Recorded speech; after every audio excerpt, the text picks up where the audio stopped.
Баршаңызға сәлем. Бүгінгі видеода ескі жиһаздағы, ас үйдегі тоңазытқыштағы, жалпы басқа да жағымсыз иістерден арылу жолдары туралы айтамыз. Видеоны соңына дейін қарап, каналыма тіркелуді ұмытпаңыздар. Әр үйдің өзіндік бір иісі бар. Оны табалдырықтан аттаған сәтте бірден сезуге болады. Бұл иіс үй иелерінің қандай екенін хабардар етеді. Сондықтан да үй тазалығына айрықша мән берген жөн. Үйден бір жағымсыз иіс шығады, бірақ сіз барлық жерді қарап шығып, иістеніп тұрған ештеңе таба алмадыңыз делік.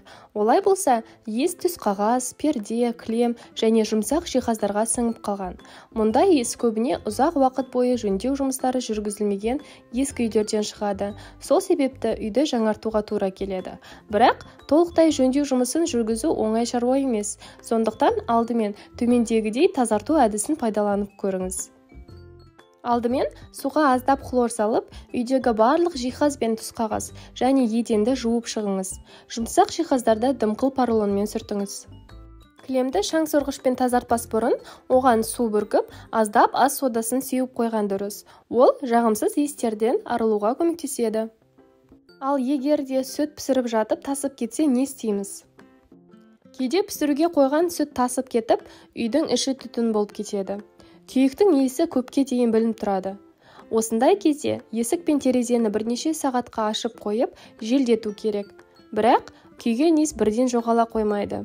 Мұндай иісті дымқыл шүберектер өзіне тез сіңіріп алады. Сол үшін қажетсіз маталарды суға малып, сығып алыңыз да еденнің әр жеріне жайып қойыңыз. Сонымен қатар тұзды жайпақ тарелкаға салып, бөлме бұрыштарына қойсаңыз, иістің жоғалуына көмегі тиеді. Ендеше басқа да жағымсыз иістерге тоқталайық. Егер тоңазытқыштан жағымсыз иіс шықса, сода ерітіндісіне малынған шүберекпен ішін сүрту керек. Әрі шүберекті жарты сағаттай тоңазытқыштың ішіне қалдырса, иіс бірден жоғалып кетеді. Ыдыс аяқ жуатын раковинадан кейде бір жаман иіс шығады.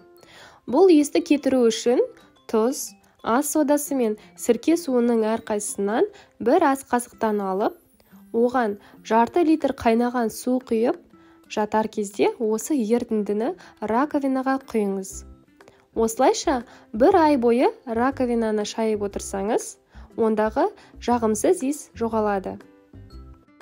Ас үйде басқа да жағымсыз иіс болса, кастрюльге сірке суын қайнатып, бөлмені желдетіп алыңыз. Ал қысқа толқынды пештегі иісті кетіру үшін, оның ішіне лимон шырыны қосылған суды 30 секундтай қоя тұру керек. Сонымен қатар ас үйдегі тазартқыштар туралы айта кетейік. Оның бірі тұз. Тұз тазартумен қатар ағартады. Адам терлеген кезде ашық түсті киімнің қолтығындағы сарғыш дақ қалады. Бұл киімді жумас бұрын тұз ерітіндісіне салса, тез кетеді. Ал егер де жаңадан сатып алған джинсы шалбарыңыз қатты болса, кір жуатын ұнтаққа 3/1 бөлік тұз салып жусаңыз, жұмсарады. Ал егер де киіміңізге шарап төгіп алсаңыз, сол жерге дереу тұз сеуіп, 30 минуттай суға сала тұрыңыз. Осыдан кейін жусаңыз, киіміңізде дақ қалмайды. Ас үйдегі тазартқыштардың бірі ол өсімдік майы. Ол ағашты жылтыратады. Сықырлап тұрған есік топсасына май тамызсаңыз, мазаңызды алмайтын болады. Ал иісі бар күнбағыс майы құмырсқаларды жолатпайды. Ас содасы ыдысты жақсы тазартады. Әсіресе шыны мен фарфор және күмістен дайындалған ыдыстардағы май мен кірді бірден кетіреді. Сондай-ақ ескі ыдыстардағы жағымсыз иістерді жояды. Ыдысты тазалаған кезде содаға шамалы су қосып пайдаланыңыз.